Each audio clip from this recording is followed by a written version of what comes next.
menuju ke kota Kendal. Disinilah terdapat makam Pangeran Benawa, putra dari Raja Kerajaan Pajang, yaitu Sultan Hadiwijaya atau dikenal dengan sebutan Joko Tingkir. Makam Pangeran Benawa terdapat di Desa Pakuncen, Kecamatan Pegadon, Kabupaten Kendal, Jawa Tengah. Sejak kecil ia dipersaudarakan dengan Sutawijaya, anak angkat ayahnya yang mendirikan Kerajaan Mataram. Pangeran Benawa memiliki putri bernama Dyah Banowati yang menikah dengan Mas Jolang, putra dari Sutawijaya. Dyah Banowati bergelar Ratu Mas Adi yang kemudian melahirkan Sultan Agung, raja terbesar sejarah Kesultanan Mataram.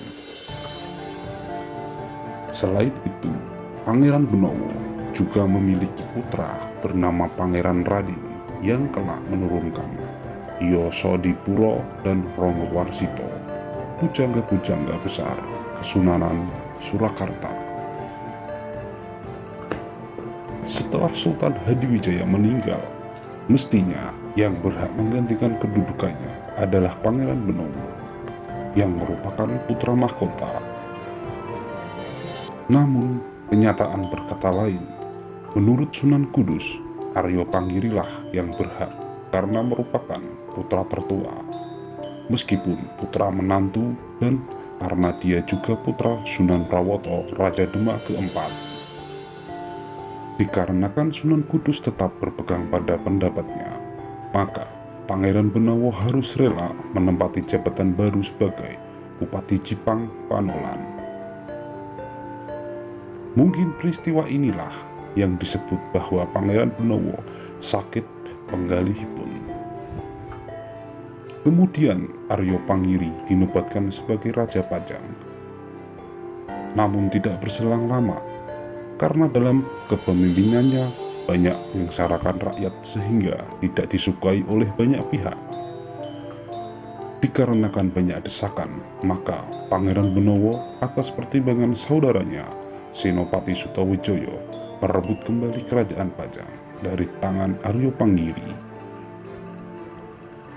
Aryo Panggiri kalah dan dikembalikan ke Demak bersama seluruh keluarganya. Selanjutnya Pangeran Benawa menduduki jabatan sebagai Sultan, namun hanya 1 tahun. Setelah itu Pajang kemudian menjadi bawahan Mataram.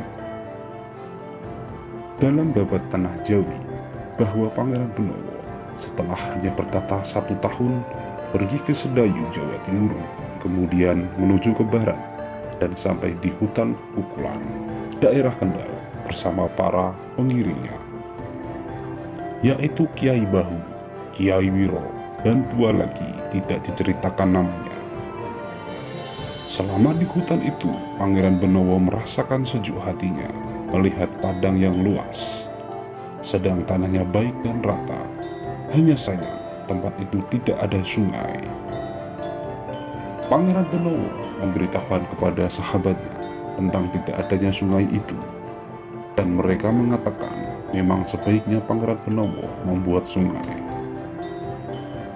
Kiai Bahu dan Kiai Wiro diperintahkan menyudet sungai di dekat tempat itu hingga airnya bisa mengalir ke hutan dan menyenangkan hati mereka yang bermaksud bertempat tinggal di kawasan itu. Pangeran Benawa bersama 4 sahabatnya pergi ke Sunalotut.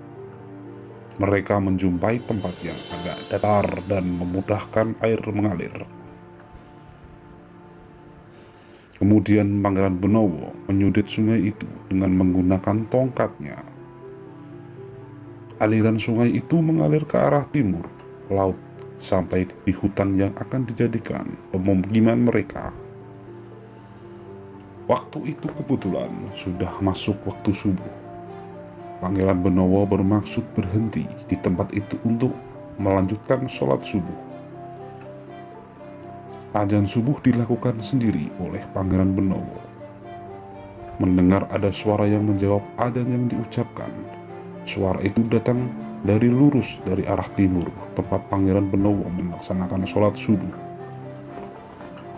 Peristiwa aneh tersebut disampaikan pada keempat sahabatnya.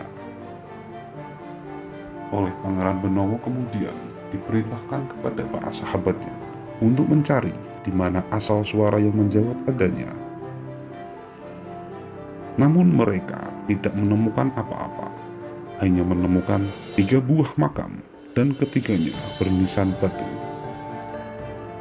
Sayangnya, dalam babat tanah Jawi tidak menyebutkan 3 makam itu milik siapa. Pangeran Benowo memeriksa ketiga makam itu secara teliti. Sedang di sebelahnya adalah sebuah pohon besar yang sudah berlubang yang disebutnya adalah pohon kendal. Kiai Bahu dan Kiai Wiro serta 2 rekannya diperintahkan oleh Pangeran Benowo agar tinggal di hutan itu dan membuat menjadi tempat pemukiman. Desa itu kemudian diberi nama Desa Kendal.